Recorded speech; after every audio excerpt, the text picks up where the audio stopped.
Hello, everybody, and welcome to another episode of Roll20 Presents The Burning Wheel.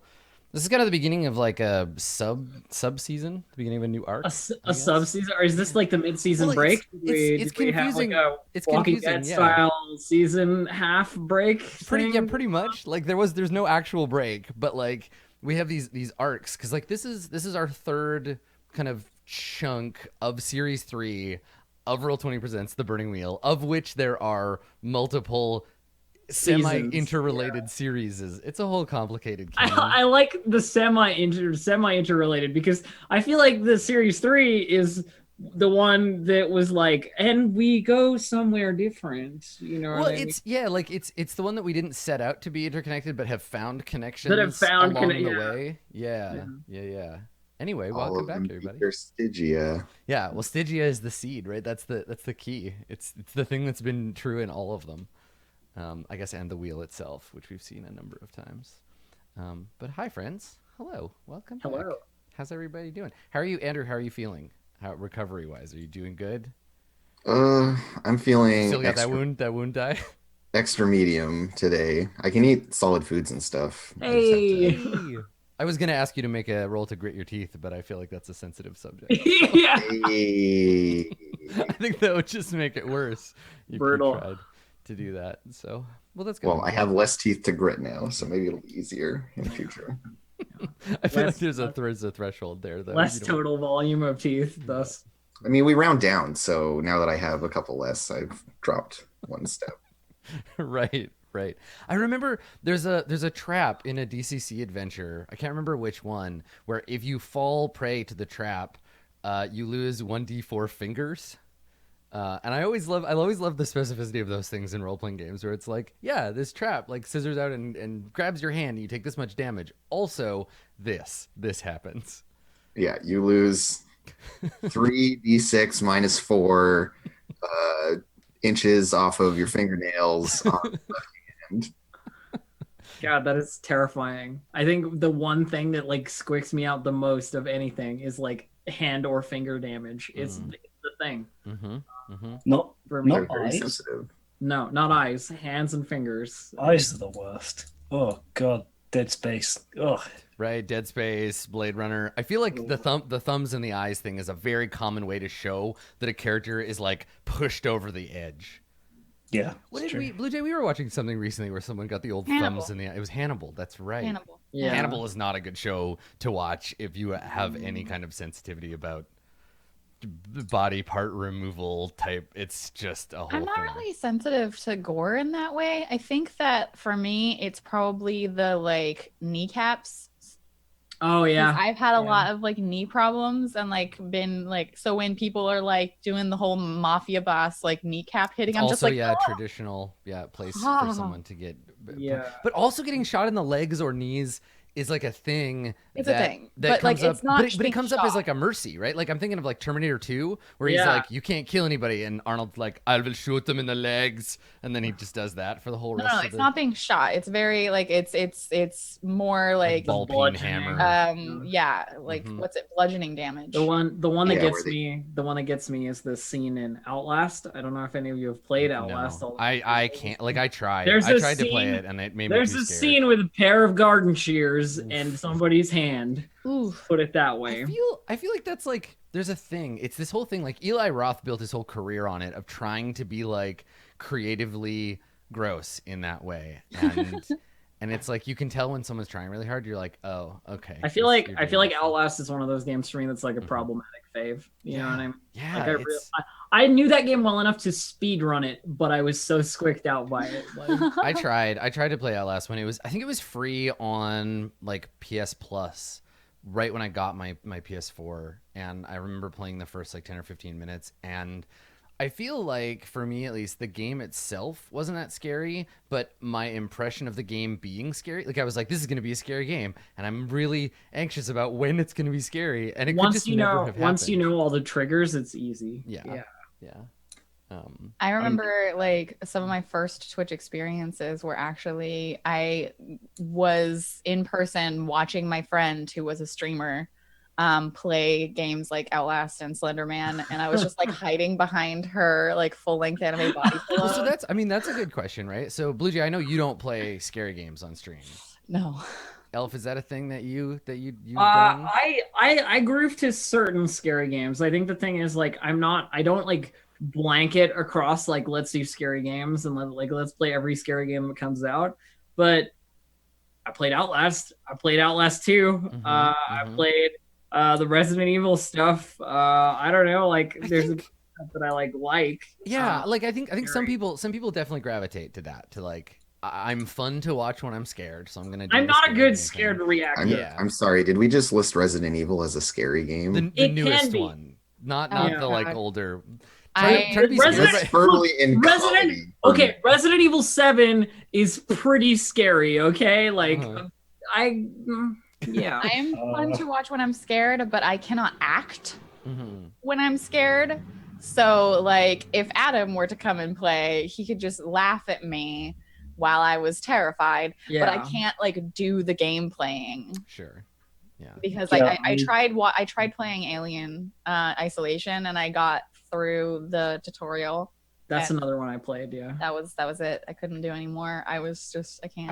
I love aliens so much that I feel like I would just want to like let them get me. I would just be like, you're way cooler than me. Just do it. Do the thing. Okay, do the thing. Give me the acid blood. Let's do it. The amazing thing about that game is every time that alien is gonna show up, it's like broadcast or like there's a hint that you're about to get fucked, but then you walk into it anyway, and it's like there was black goo dripping from that vent. I shouldn't have gone under it, but here I Here we am. are. Yeah. That's like me and traps in like every CRPG ever. I'm like, I should be stopping and searching for these, but here we go. And just walk right into them. Yeah. I mean, scary games. I think I played one ever on stream. I played Soma, and I played it because it was like a sci-fi game But with it's themes that also I not. liked. But It's not that scary. Well, but I think that's this comes up in role-playing games a lot. Like, how do you do horror games? And like every time I see somebody selling like a horror RPG, I'm like, but how do you make it scary? Like, Selma was so much one of those games where I loved what they were doing with it, and I loved the like narrative that you had in it and the stuff you learned about it as you went along. But the game was not scary as it was actually like advertised. there was one. I was looking for Amnesia, and I didn't get that. Yeah, I guess it depends on what scares you, right? There was that one bit for you, Adam. I remember. Oh god. That's the best. Yeah, the best part in Soma is you run away from one big scary thing and run right into another differently smaller, scary thing, and differently it just I scary couldn't handle it. Like I so expected to be safe. The game, it's a very well written moment, but the game is like, big scary, and you're like, oh shit, and you run away, and they clearly guide you into this place where you're like, okay, I'm safe, and then you're not, and it's a whole thing. That was but it's like I think that was the right amount of scary for me. I'm a big baby. I'm scared of everything. I think Resident Evil's scary. The like first one.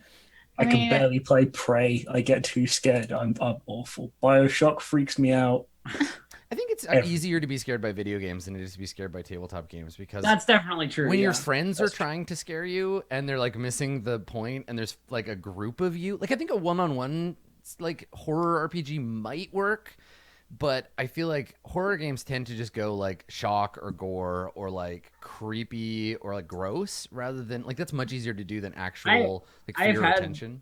I've had fantastic like creepy, gross. Yeah, we've done a little bit of like that. we've done that. Yeah. Like With Apocalypse Apocalypse World was a little bit World. like that. And like some Blade stuff that me and Andrew have done. It was a little bit like that. Mhm. Vincent and Meg Baker have a good 1v1 Yes. like survival horror-y game, and the thing that makes it work is that you scare yourself. Mhm. There are a bunch of like stock questions, and you basically have to say what you're scared of to the other. Like you feed the kind of GM person, And that's stuff really good, to because scare then you. it allows you to buy in, right? Because there's that thin line between like this is scary and I don't want to engage with this. God, what game is it where they're like, oh, it's that one with the teens, Until Dawn, and at the beginning it's like, what are you scared of? And we were like, I'm scared of this. The game uses that to abuse you, basically, but it frames it as a like, we're gonna avoid these things for you, which I think is just the worst. That's Yeah. super shit. cheesy. It's I got so pretty bad. I had playing that game as a sub goal for a while, but I never played it. I The have rest it. of it, the rest of it's a really good game. Like I had a lot of fun playing it. Well, that's why I thought that I could actually play it, or else I wouldn't have like said I would, because I watched enough of it. But I'm also a huge weenie like Dave. Me and Dave, huge weenies.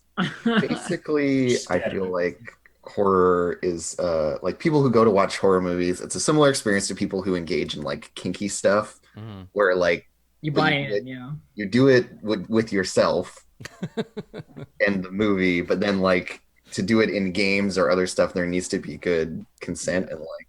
Well, and it's especially hard because we have this layer, like a video game, you don't act through the character in the way you do in an RPG, right? Like you move the character around, but there isn't this thing where you embody the character, and it's like, who are you as the GM supposed to be scaring? Like, we're supposed to scare the players, but they're playing their characters who may or may not be scared by the same stuff, and it's like a whole thing. I think you can director stance where you're not actually feeling like fear or tension, but you can be like, yes, this is a situation we are all creating that is fearful or tense, but none of us are experiencing that emotion, right? Yeah, there's a like you can kind of do one or the other. Like I bet you the framing of horror. I bet you we could do a thing where we played a game, like a horror game, but the purpose wasn't to scare each other as players, but we could make it real scary for the audience. I bet you that's a thing we could do. We wouldn't be experiencing that thing, but we're like, cool, we're gonna tell you a spooky story about spooky stuff. Dave, I'd just be scared. That's okay. That's all right. You're allowed. I'm always scared. You're allowed to feel whatever. You're the like canary in the coal mine. We're like, if Dave is shivering, if Dave is squeaking out, then we know that we're scaring the audience. I mean, there's a reason that the meme for Roll20 Presents has been Dave faces, right? Like a lot of the time, I will go back to a VOD to watch Dave's reactions to a scene, whether it's scary or weird or Alessandra flirting with someone. It's all good. Dave is the silent protagonist of Roll20. He's there for the audience to put their feelings. Yeah, to look at Dave and be like, yes, I agree. It's like me, how I would feel.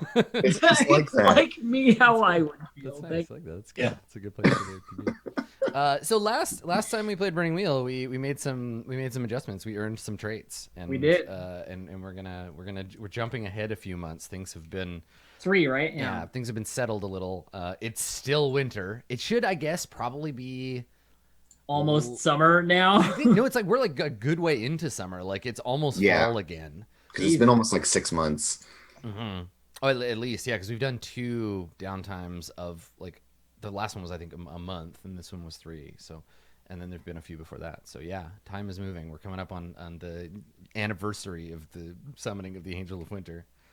Yay! And and so our characters all have sort of a new place in the world, or an advanced place. Let's talk about what our beliefs and instincts and traits look like now.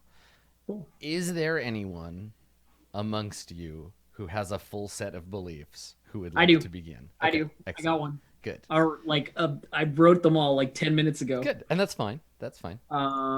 So I'll start. Okay. Beliefs. My beliefs are I will have my revenge on the Minister of the Forest Territories. That's my fine belief. That's my fate farm right there. Yeah.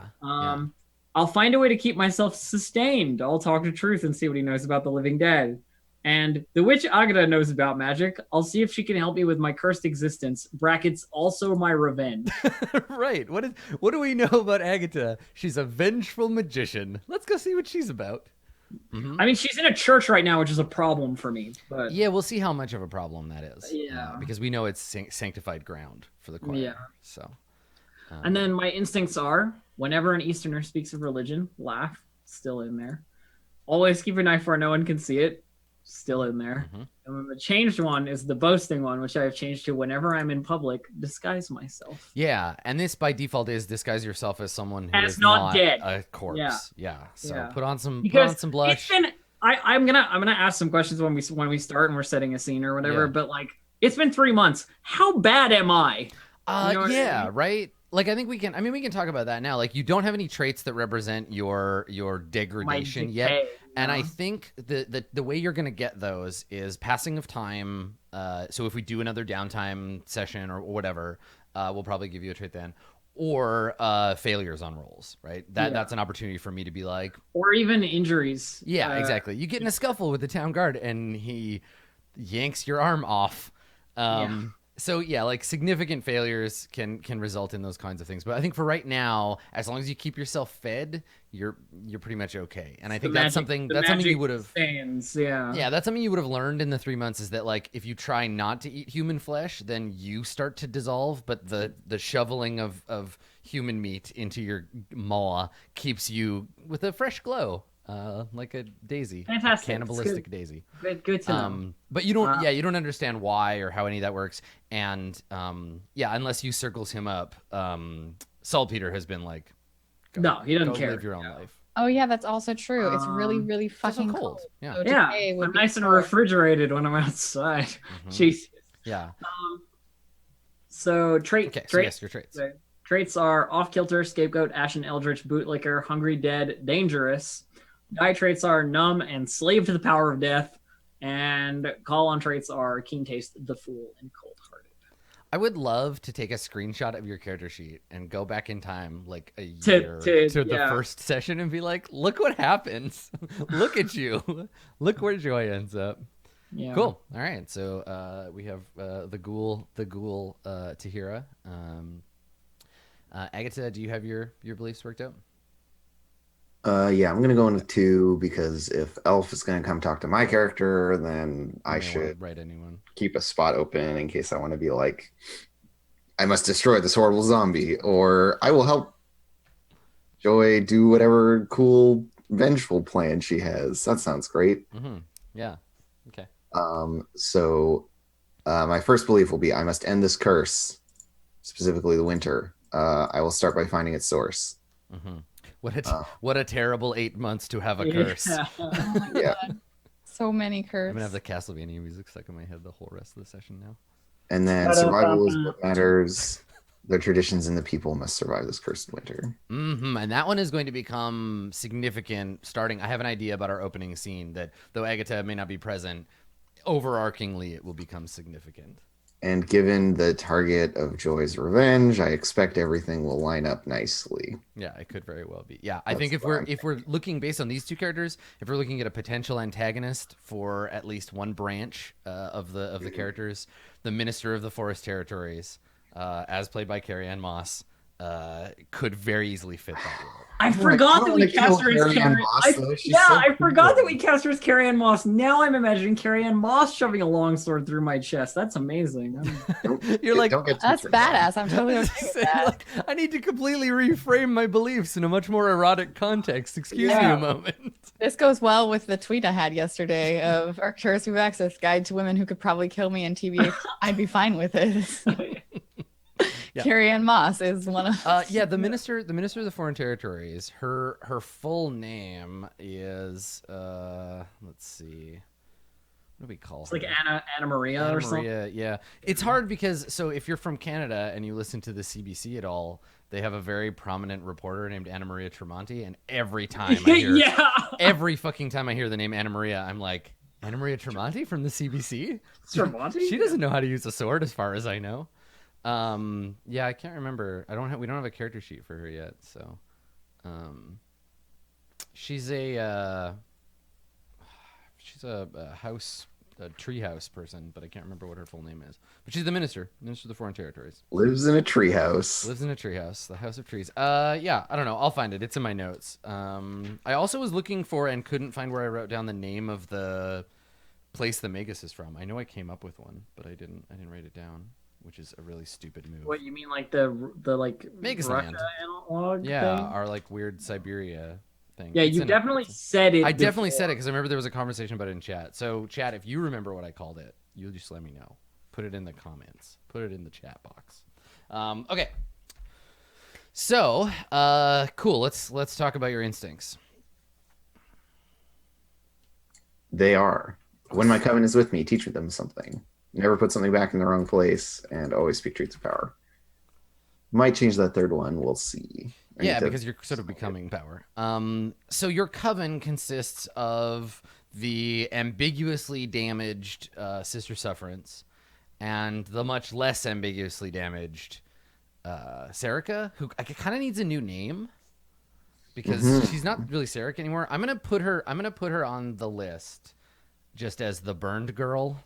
Okay, and I'll Let me grab a book and I will name her. But anyways, here are my traits. My traits are always in the way, well-traveled, spooky, inscrutable, respectful of women, lupine, vindictive, pragmatic, misunderstood, fable-headed, blind, gifted, spirit familiar, essence of earth, unsteady, rat speak, lame, forked tongue, wolverine, and tenacious. Tenacious. Yeah. Awesome. Yeah, that victory. 30 episodes in, and here we are. Okay, cool. Okay, I got it. Seerica. Get out. I get it, because searing, because she's burned. I get, yeah, that's good. Got it. Okay, Elsandra, do you have your beliefs squared away? I got some stuff. I got some things. Okay, one of those is not a good belief. Unless you mean the angel, in which case very on brand for Alessandra. I said I have some. I'm sorry, but as far as I know it, most angels in this universe do not have the equipment for that third belief, but we can talk further about it.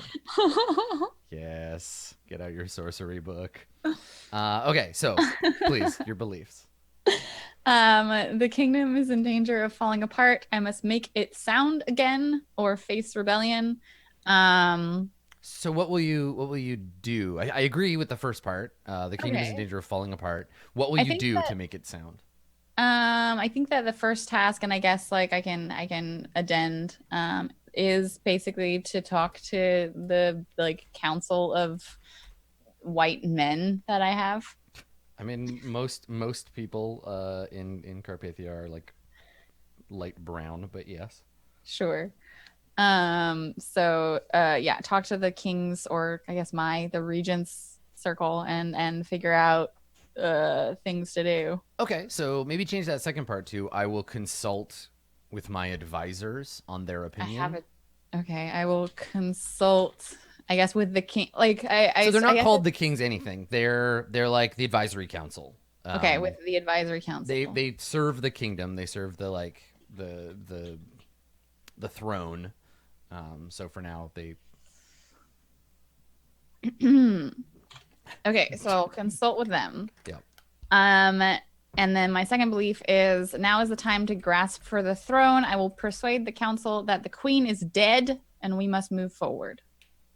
Right. Okay. So now you have two kind of angles on the council, right? So like we're gonna sit down and have a conversation about how to save the kingdom. I'm going to put forth this thing. Okay. And then the third one was fuck this cursed endless winter. Would you like to be more specific about that? The idea here is that Alessandra knows that in order to stay in power, that she has sought and grasped, hand over nail or whatever. She needs, like, if the kingdom keeps falling apart, if this like cursed winter thing keeps happening, then like she's just gonna be overthrown just like anyone else would, right? Mm-hmm. So I don't know what path to go at this from. I think Robillard probably. Okay. It's basically going to be like, this is obviously some magic thing. You have a line on the angels. Why is this still going on? Okay, so maybe say I agree with you need to deal with the winter. So you could say like this cursed winter has gone on too long, or like is it you have to solve it like why do you want to not be? She doesn't want to be the scapegoat for the entire kingdom being mad that they're starving and dying. Right. You inherited the throne, but there's like a major deficit, and you don't want to be remembered as like the Winter Queen who sucked and died, and then the kingdom fell. And that's the thing, is that she's finally got this power, but her structures of power are really shaky. So she needs to find a way to solidify that, or she's going to lose it. I guess the reason I'm asking is like, do you want to phrase it altruistically, like I must save the kingdom from this endless winter, or is it like I will not be remembered as the queen who let Carpathia die? Like I will not be overthrown by angry peasants.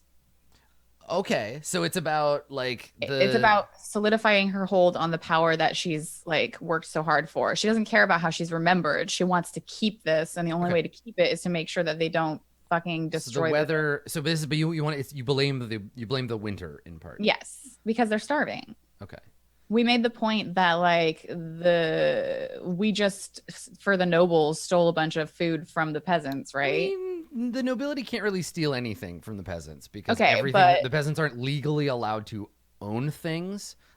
So, yeah, But it would have come to my attention that it's being there redistributed. is a food problem. Not anymore. Yeah. I mean, for the peasants, for the townsfolk, there are, but like the nobles are secure. Well, but but yes, yeah. So there's a lot of the reason I'm trying to get at this is like, what are you doing about this today, and what is the core thing, right? Because there's a Right. lot there. Like you could write all Yeah. 3 beliefs about that shit. So what Well, do I you mean, the actually first want to belief do? The first belief is about the like, I guess the political stuff. So I guess this one is more about the magical stuff. Okay, all right. So writing a Um, belief about like what is the belief? Like I must for the I think sake of it's the talk kingdom. to Robillard. I think it's talk to Robillard. Sure, that part I think is easier. So it's like for the sake of the kingdom, I must end this winter. Perhaps Robillard knows the way, or like what? How do you? I think it's more like to cement my hold on the throne. We must perform another miracle. Sure, okay, that makes sense. Yeah, I think that's the thing. Is she's like, okay, Well, so we got me here, Robillard's but, down. like, he wants you to like officially, we talked about this before. Where yeah, he no, will I agree. think that's the thing. It's like Robillard has been the path for her to success in this instance. So like, hey, the angels, they like me. That you like the angels. So they like just somebody. just rewrite that Yeah. belief so that it's like, why do you want to end the winter, and what are you going to do about it? And so I think we've got that squared away. Okay, cool. Your instincts. You're muted, Vijay. My instincts are never allow someone to treat me below my station, which is nicer now.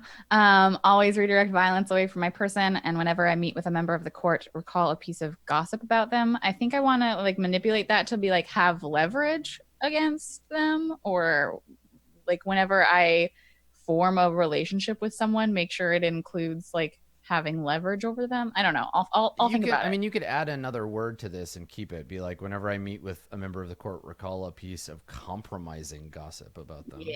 Right. Compromising gossip about them, because I have access to more information now than I did before, at the very least. My traits are your lordship, ambitious, well-dressed, independent, cosmopolitan, raven-haired, jealous, and regent. My die traits are mark of privilege, rapier, wit, and my call-on trait is charming. Okay, cool. All right, and Lodwick. Yeah. Okay. So my beliefs are finding and recruiting my own people is more important than ever now that I'm focusing on important matters, which is just kind of going to be an ongoing fate type one. Okay. Because I always need more people. I understand the suffering of the peasants and lowborn. What the city needs is someone to challenge the current system. And my last one is Charlotte was right. I need to reconnect with her and find out her plans. Okay, cool. Yeah. Get Charlotte back in here. That's good. That lines up with some thoughts that I had about some Lodwick related stuff. So that's good. Cool. Okay. So reconnect with Charlotte. Keep that middle one. Like challenge the current system, but to do so, finding and recruiting your own people. Because right now, you are basically just a supplier of guns and money to these people. Oh, and I should also make a note that like soon the Green Mantle Company is going to realize that you have like co-opted all their shit. So that's likely probably happening now, or very soon to now. Yeah. Okay. Your instincts? Never ignore an opportunity for profit. Always have cash on hand. And my new one is know someone who specializes in this sort of thing. Okay. So what is that one like? Is that instinct? You can't like instinctively know someone. Can we? No, it's just to instinctively circles Yeah, people. well, I understand what you want to do mechanically, but let's phrase it in a way that's like always, never, if then, like the way that we're supposed to do with instincts. So like when confronted with something I don't know how to do, look for an expert. When confronted with a problem I cannot solve myself, look for an expert. That seems fine. Okay, cool. I'm just making a note here about the Green Mantle Company and needing swords. Okay.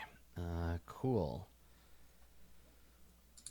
Good. All right. I think we are ready to begin. So the beginning of this first sort of scene, we set it in the court of Carpathia.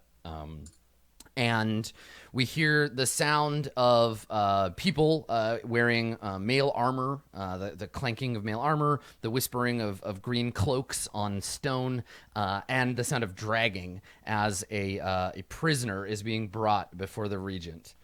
So we see the reactions of the crowd before we see the person. We see everyone like looking, kind of like there's a mixture of fear and sort of smugness among these now better fed nobles, as they're here to see justice done. And so we see all of these folks staring at each other and watching as these two Green Mantle guards drag before the regent a prisoner, toss him to his knees. The prisoner is a filthy-looking man. There's dried blood and dirt on him. His face and neck and part of the parts of his arms that are exposed. We can see faded and primitive-looking blue tattoos in whorls and strange runic designs. He has part of his head is sort of roughly shaved. The rest of his hair is long and in matted braids. He has a big beard, a big scraggly beard, so we can't see his mouth. And in his ice blue eyes, we see a look of hatred and defiance as he's thrown to his knees in chains before the regent. So he has his hands bound in manacles, and he is a prisoner of the Green Mantle Company. So they throw this guy down, and there's a clatter, and he snarls as he is dropped to the floor before you. We pan up slowly. And we see Alessandra. What does Regent Alessandra look like? How are you dressed now? What's your like new season outfit look like? I feel like Alessandra's always been the most well-dressed person in the room, but she's definitely taken the opportunity to like put it up a notch. She's not gone so far as to like put the Corvidae banner behind her or anything like that. Mm-hmm. So instead she's wearing probably like mostly gray to like match the like greens and gray of the House of Larix. And I feel like she's also she's not going to go so far as to wear a crown. There's a lot of like, you're very explicitly not allowed, and that would be an incredibly poor move. There's a lot. Yeah. No, but there's a lot of like, let's dress so as to like hint at things, but we absolutely can't like cross those lines, right? Mm-hmm. So like she has maybe her hair braided in a circle with like, right. yeah. It's definitely like as far as you can go without being impolite. Like she's real good at etiquette and she's real well dressed. So she's pushing those lines, but not to the point of being, out of line. So there's very much the entire picture of the throne, Alessandra on it, matching with the colors of the House Larix. She has like a circlet looking like hairdo, but no actual crown. Is there a symbol or something like that of the Regency that you're meant to wear? Like it would have been they would have had to have dug it out from some non-castle place. But is there something that marks you as the regent that is passed down in the same way, or? I think it could be either it's some kind of like brooch, so it's like non-gendered, mm-hmm. or it's like some kind of like court sword. So like usually the regent was a dude, and now Alessandra's just wearing this like symbolic sword. Mm-hmm. I don't know how you want it to be in terms of like Carpathian systems of. Well, the Carpathians are tall, violent, and pious. So yeah, it's probably an ornamental blade, like a blade, a protector's it's an sword. Ornamental blade. Yeah, Alessandra is wearing now. Okay. So it wouldn't be a sword necessarily, because you couldn't wear that sitting down. It Like would a dagger? be, yeah, it could be like It's- a long knife, or if it Yeah, is a it's- sword, it's not. It's like leaned against the chair, not.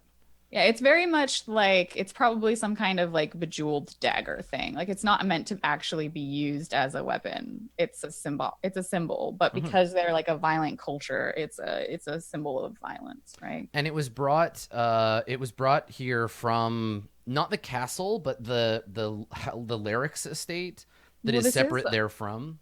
Okay, this is a Larix estate, but not the Larix estate. The house that you're in is your house. It's a Corvidae house, right?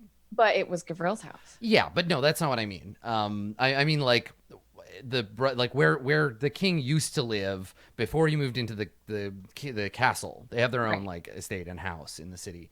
And the reason it was kept there is because the last regent was in place between when Tomas's brother died and he ascended the throne. There was a regency. And so yeah, now there is they brought it here and now it sits by your side. Okay. So this guy is thrown at your knees, this filthy individual. He looks up at you and he so you see the defiance burning in his eyes. And one of the Green Mantle says to you, how do they address you? Like your I think it's like Lady Regent. okay. All right. So the guard looks to you and it says, a gift from Captain Cheka, Lady Regent. This one fancies himself something of a leader in the forest territories. He's been harassing our men, burning our supplies, killed 3 of our horses just last week. Weasel thought he could slip away. And I think that so they've been out like this has been like they've been out raiding the villages, and this is Yeah, I someone mean, some of the villages were just like, yes, sorry, here's our stuff, and they've been punishing those villages. Some of them were like, the further ones away were probably like, no, you can't have our food, fuck you. And then a bit of an insurgence began out there. Oh, so I think that yeah, she takes a moment and like looks down at this guy who's basically spitting at her for lack. He of a- hasn't yet, but he's looking at you with his yellowed teeth, like lips peeled back, kind of snarling.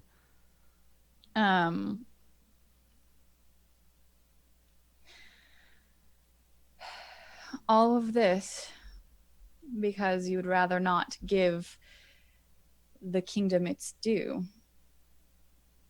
He says something to you in a language that you don't speak, and I like look over to like the guy who gifted him to me, and I'm like, he shakes his head and he says, "It's gibberish, Lady Regent, a dialect they speak out in the woods." And he turns and he says, "But you understand her, don't you, barbarian?"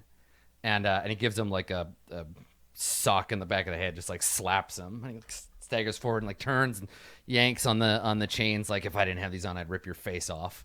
there's definitely some amount of like sitting back in the chair, like a violence. Yeah, and the guard shakes his head and he says, "You've nothing to fear, Lady Regent." This one says he had his teeth pulled, and he just like looks at you like if this guy didn't have the chains on, he would try to kill everyone in this room until he was also dead. Yeah.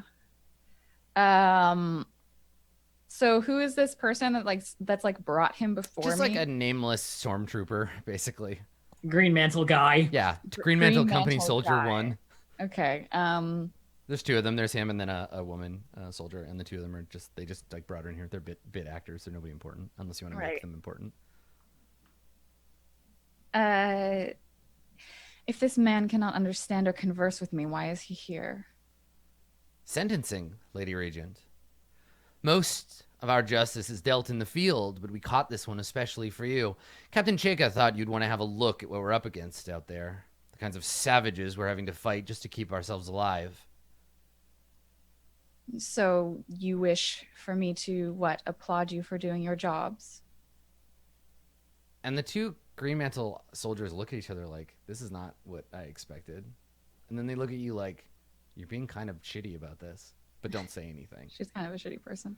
And the woman says, no, Lady Regent, we just, this is how these things are done. Like, she goes with the like, oh, you're just a Corvidae, you don't understand. Let me correct you on this. Right. And there's some whispering in the crowd like, why is the Lady Regent like being like this? What's her problem? And I think that it's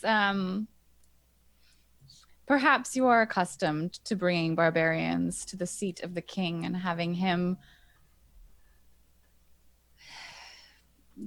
deal justice to them, but I am no man, and the sword I wield is not one for cutting them down. He has rebelled against the rule of law, against the kingdom, and should be dealt with as everyone else who decides to take the food from our mouths. This is no mere, begging your pardon, your regent, this is no mere barbarian. This man is seditious, a spreader of lies, a raiser of armies. If we had not captured him, certainly within a matter of weeks, there would have been an armed band at the doorstep. Surely you wish to make an example of this vermin, don't you? And there's like a susurrus of disappointed whispering, like, what's the Lady Regent doing? Like, why isn't she just like, if she hasn't the guts to do it herself, like, have someone kill this man, like, do something, like, execute this animal. And I think that, like, I want there to be, oh, God. This is the point where, like, independent or ask someone for help, right? Because she can just be like, I will make a decision. Or be like, yo, somebody help me make a decision. So that's the question, right? Do you want to make a roll, like what the legally appropriate thing to do here is? Yeah, can we make a roll to see what the legally appropriate thing to do is? Like, what are they expecting consult my own knowledge, and then like if I can't get something from that, then maybe we can. It's odd one. Kill him. Well, yeah. I mean, okay. Let's take a look at rule of law. I just think, you have. Is it that we just decapitate this dude, or do you need to like post his head on a pike? Right, exactly. Body upside down from the gate. Is it drawn and quartered, or is it a head? I just had my But Alessandra is not like a very violent person, right? Like, and hence especially the if it's position. done Hence in the front of position I'm her. putting you in. Yeah, I see that. I see the position. You have this redirect violence away from my person, which has traditionally been violence directed at you, and now I'm asking you to direct some violence. So yeah, make the roll. I think this is ob 1. Okay. An ob 1 rule of law. And I don't know what the customary forks would be, but I guess, can I do court-wise? Because I'm like in front of the whole court. Like, what is it I should be doing? It's not really part of that training. Or noble-wise? Because you're not trying to influence the court or the nobles, and this guy's definitely not a noble.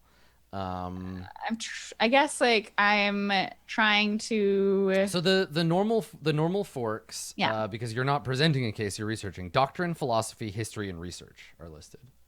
I have doctrine. Okay, you could fork doctrine.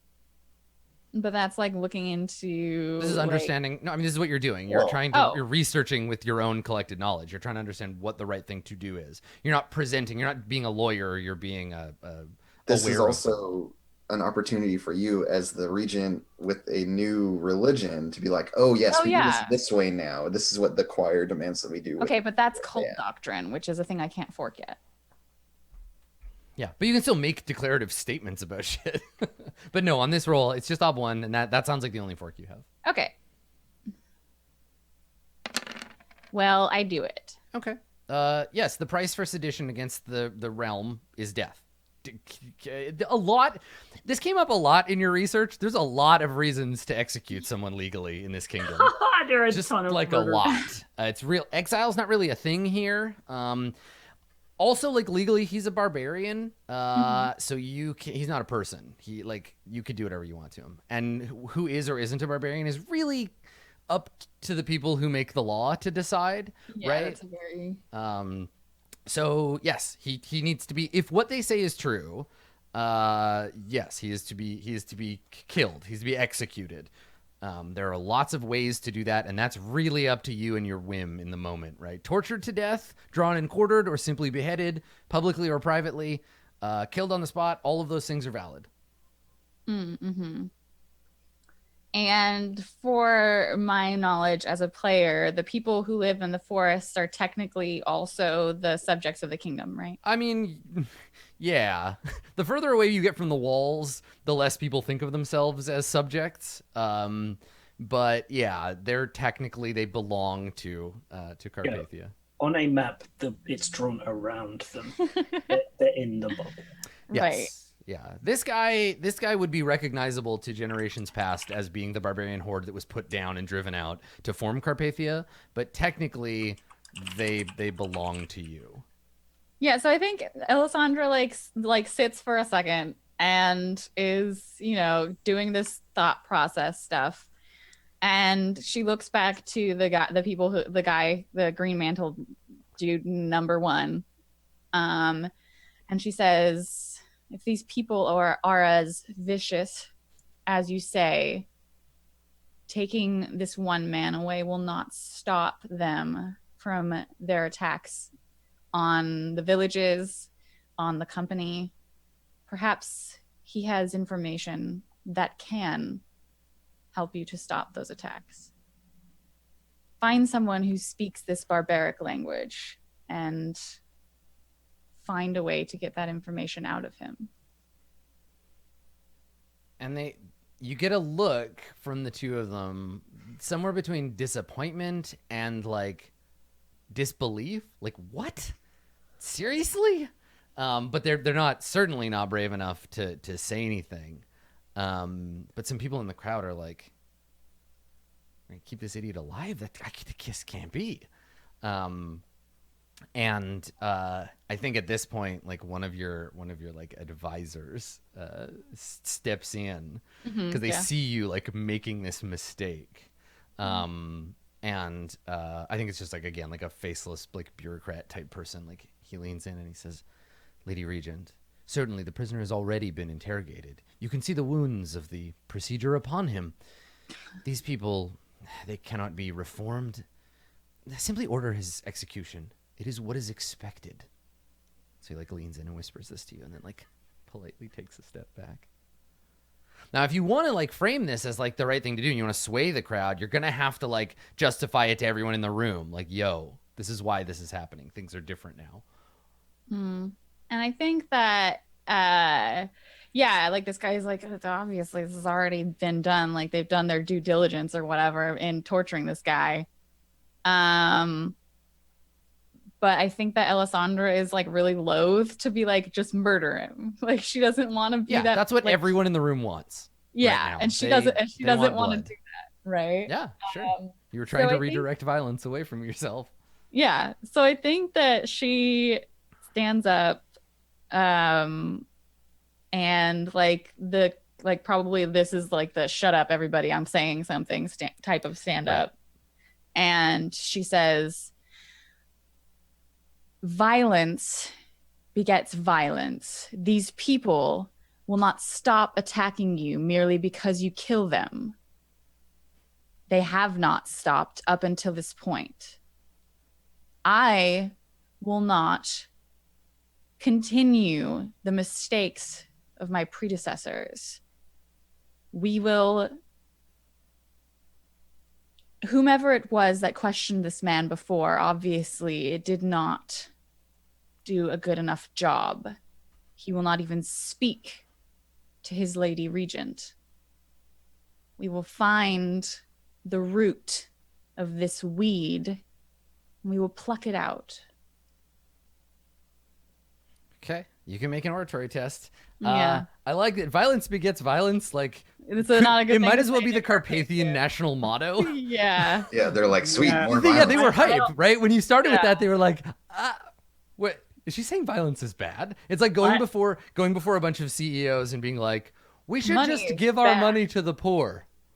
Okay, I get that. It's but Alessandra's not ideologically okay. incompatible, so I'm going to make it a little bit more difficult. Thank I you. also really like the mistakes of our predecessors. Just shit all over all the Carpathian Right? rulers. Yeah, like this is it's difficult for sure, but you're setting yourself up to be like a different kind of ruler, and that's Well, fair. We'll see if I'm the kind of ruler that gets murdered. It's the traditional ego of a newly installed Oh, leadership, yeah. right? That like everyone I'm before me better than sucks and I everyone. rule. I'm really excited about you going into this test with no fate or persona too. That's nice. Yeah. But you're gonna earn fate for your instincts, so good work on that one. All right, so the oratory test here, I'm gonna say, is like it's ob 4. It's a very difficult test to like convince people that this is the right thing to do. If you succeed, you get what you want, and they're like, I like the way this Corvidae thinks. And they're going to start, like, people will start being like, maybe there is another way. You'll plant the seed for that. If you fail, it will undermine that. People will be like, she's weak and She doesn't soft. fucking know What's what that she's- about? Yeah. Yeah. Oh boy. Yeah. There's no immediate, like, no one's going to drag you from the throne and stab you in your sleep or whatever. But, like, you'll start to slowly undermine. It's a nudge in either direction. Okay, so noble wise, I'm talking to nobles. You are, yep. Ugly truth, what they've been doing is not fixed anything. Look, the only reason killing these guys hasn't solved the problem is because we haven't killed enough of them yet. You know, I just mean, let us go out there and kill some She's more. trying boss. to Come on. persuade them of what they've been doing is wrong. Yes, sure. That's fine. Manipulation wise, because this is a manipulation. Yes, you are trying to make them change the way they think. I'm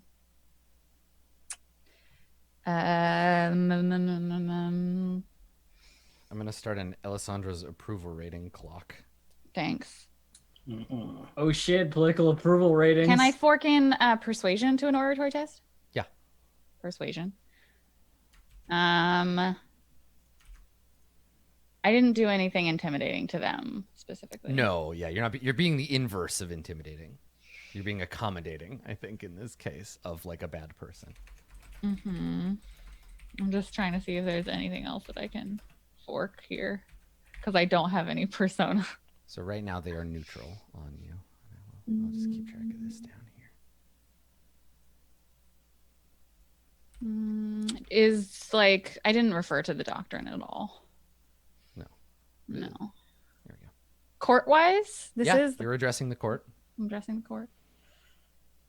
I honestly I think that's all I have. Okay. There's a lot of forks. There's a lot of. I have faith in you, Blue Jay.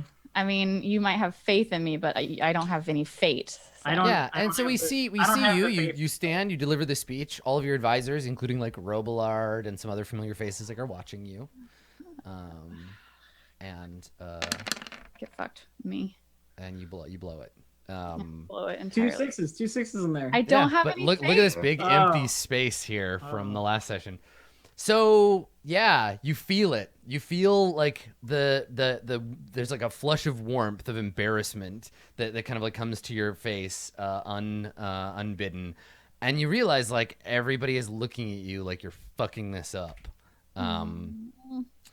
And the guards realize like, okay, we need to get this guy out of here and end this situation before this gets like more problematic. And they like lift him up. They're like, come on, and like yank him up off his knees, and start to drag him away.